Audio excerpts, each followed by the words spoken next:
Welcome back to part 2 of the Golf Academy course. Here we are at holes 4, 5 and 6. Eric and Sam are going to run you through how to play hole 4. Sam and I are now on the hole 4 bronze tee, measuring 77 yards, and as we mentioned before, the AstroTurf greens offer us a very good putting experience and also different hole locations. As we can see, we got 4 different hole locations here. Sam, which one do you think is the toughest? So as you said, most of the greens here have 3 or 4 locations that they kind of rotate around all the time. This particular hole, I would probably say the middle right one is the most tough here. So from here, doesn't appear that tough, but actually when you get down there's a real big slope that flag is on a ridge. So maybe not that difficult to access, but when you get close, that ball will run away, not easy to put around. Do you have any different strategy to play to different pin locations? Sure, if you're playing to the first one, like a higher, more spinned up shot would be better, you've got a little bit more control. If you're starting to go towards the back left or the back right one, you can run one in there, maybe change club selection and get that ball rolling a little bit more out that way. So can I ask you to hit to the most difficult hole location that you mentioned? Okay, so I'm going to aim just a little bit left. Hopefully that slope will start to bring it in if I get the right distance. But here, it's all about distance control and making a good strike. Okay, nice one, safely on. Safely on, pulled it a little bit, but distance was quite good. Yep. Sam, well done. Great shot here. You have your wedge dialed in pretty nicely, pin high on this tough location. You said this is tough. There must be a reason, right? What could go wrong here? Well, as you said, distance was good. I pulled it a little bit, but I know about this slope here. So there's a big slope here from left to right as I'm looking at this. So many times I see people hit the putt, not quite enough pace, maybe don't quite read enough break, and I'll hit one now to show you what could happen. Okay.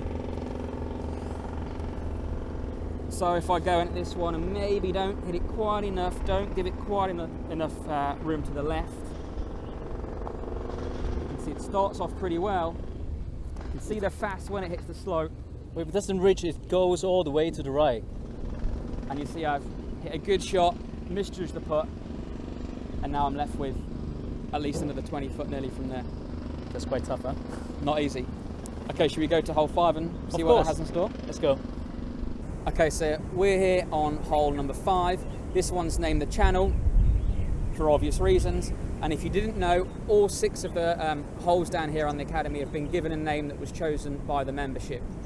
So Nathan, we said from this hole, the bronze tee actually plays the shortest of all the holes on the Academy course. But we're here on the silver tee. You're going to talk to us a little bit about distance control and why that's important. Sure. Yeah, and this hole is actually the flattest on the Academy course. However, it's the tightest on the Academy course. So you have to be precise in not only your distance control, but also your accuracy on this hole. Okay, so I have a lob wedge here, 89 yards. The putting green has 2 tiers. So that's another reason why you have to be pretty precise on your distance control to make your putt easier when we get up there. So if there was a flag towards the back tier of the green and your distance control was good, is there anything you should look out for?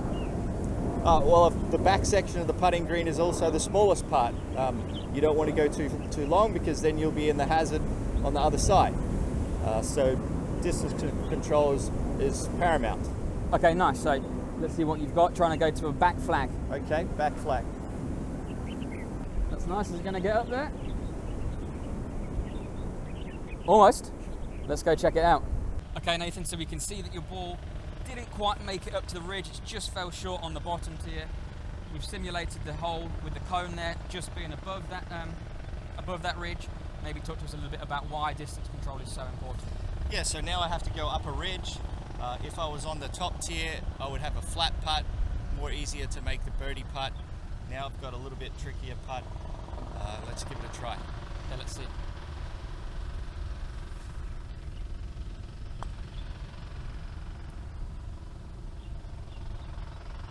Okay, nice. So you got it just about up there, but as you said, far easier if you're on the right level, not easy from down here. Okay, here we are on hole number 6 of the Academy course. We're on the bronze tee here, and we've actually got a couple of hole locations here which are good for hole-in-ones. Eric, how many hole-in-ones have you had on this golf course? On this 6-hole golf course, I had 14. 14 hole-in-ones, wow, it's quite a lot. And everybody has a chance to get a hole-in-one here because they're all short holes, 6 holes. So you've got 6 chances. And to me, hole 6 is one of the, if you call it easy, it's the easiest one that you can probably go for a hole-in-one, because the green actually is sloping from the back to the front. Even if you hit it slightly over, the ball can actually roll back, so you basically got 2 chances to go past the hole. Maybe that double the chance, maybe? Okay, let's see if you can make your 15th one today. So here we are on the putting green on hole number 6. Eric just missed his number 15 hole-in-one to this flag location here. But you can see there's a bank here in the middle of the putting green, and also a bank right at the back of the putting green that you can use to help you get closer to the hole. Let's simulate a putt from the bottom tier all the way up to the back tier, and Eric can show us how this putt works. Alright, so if we're going for the back pin there, we can actually use the back bank as a slope, so we can basically be more aggressive on the first putt, and even if we hit the pass, the ball will roll back down. Okay, so we can just be a little bit more aggressive on the putt. And you can see the ball can roll back down even if we hit the pass. And this is the reason why I said this is a hole that we can go for a hole-in-one. We can just hit a little bit bigger, and then hopefully the ball will come back down to visit the hole again. Okay, so that part 2 demonstrated holes 4, 5 and 6 of the Academy course. Hopefully that gives you a little bit of an insight into the great facilities we've got here, and for all your family to come and enjoy. So whether you're a good golfer, beginner, junior member, come out and check it out, and hopefully we'll see you all soon.